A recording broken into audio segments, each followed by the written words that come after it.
धर्म में अमावस्या की विशेष मान्यता है, खासकर सोमवार के दिन आने वाली अमावस्या। आज इस वीडियो में आपको बताएंगे कि सोमवती अमावस्या को और किन नामों से जाना जाता है और इसका महात्म्य तथा कथा। इस वीडियो में आप जान पाएंगे कि अमावस्या के दिन ऐसा क्या करें जिससे आपका जीवन सुखमय बन जाए। कई स्थानों पर भाद्रपद अमावस्या के दिन माँ दुर्गा समेत 64 देवियों की आटे की आकृति बनाकर पूजा की जाती है।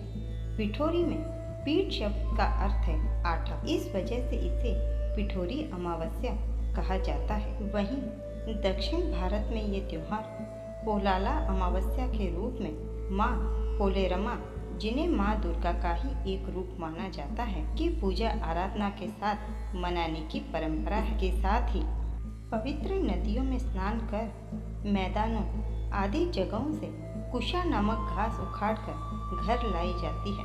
यही कारण है कि इसे कुश ग्रहणी अमावस्या भी कहा जाता है। इस दिन लोग धार्मिक और आध्यात्मिक कार्य करते हैं।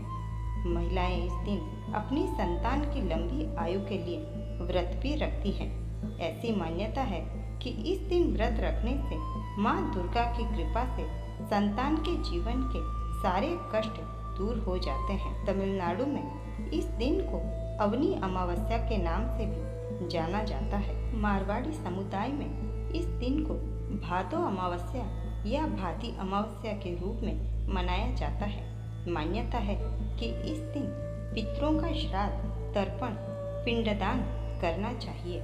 ऐसा करने से जीवन के हर दुख कष्ट दूर हो जाते हैं। सोमवती अमावस्या के दिन पवित्र नदी में स्नान करना चाहिए और सूर्य देव को अर्घ्य देना चाहिए।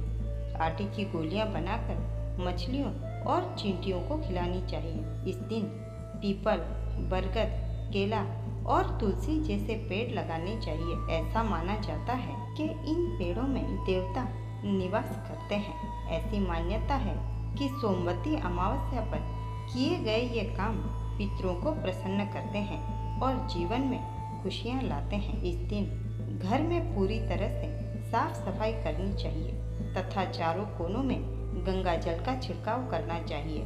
इसके अतिरिक्त पुराने कपड़े, घर का खराब सामान, अनुपयोगी वस्तुएं आदि घर से बाहर निकाल देनी चाहिए। अमावस्या के दिन पीपल के वृक्ष की विशेष रूप से पूजा करना अति उत्तम कार्य माना जाता है।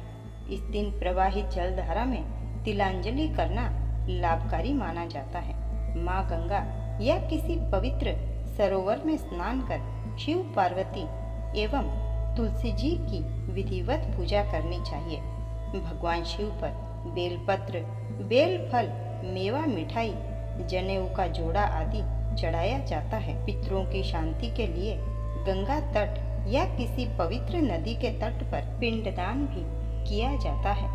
ऐसी मान्यता है कि पितरों के लिए अन्न और कपड़े मुख्य रूप से दान दिए जाते हैं। इस दिन की कथा इस प्रकार है। बहुत समय पहले की बात है। एक परिवार में 7 भाई थे। सभी का विवाह हो चुका था।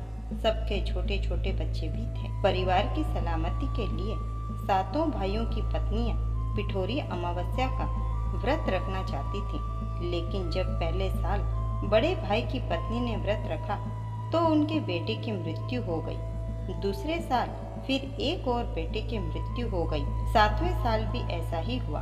तब बड़े भाई की पत्नी ने इस बार अपने मृत पुत्र का शव कहीं छिपा दिया। गांव की कुल देवी माँ पोलेरमा उस समय गांव के लोगों की रक्षा के लिए पहरा दे रही थी। उन्होंने जब इस दुखी माँ को देखा तो वजह जानना चाहिए।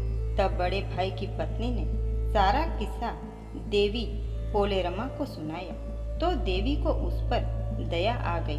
देवी पोलेरमा ने उस दुखी माँ से कहा कि वे उन सभी स्थानों पर हल्दी छिड़क दें जहाँ जहाँ उनके बेटों का अंतिम संस्कार हुआ है। तब बड़े भाई की पत्नी ने ऐसा ही किया। जब वे घर लौटी तो 7 पुत्रों को जीवित देख उसकी खुशी का ठिकाना ना रहा। तभी से उस गांव की हर माता अपने संतान की लंबी उम्र की कामना से पिठोरी अमावस्या का व्रत रखने लगी। आज के दिन इस कथा को सुनना या पढ़ना बहुत ही शुभ माना गया है। आप सभी के जीवन में सुख समृद्धि बनी रहे।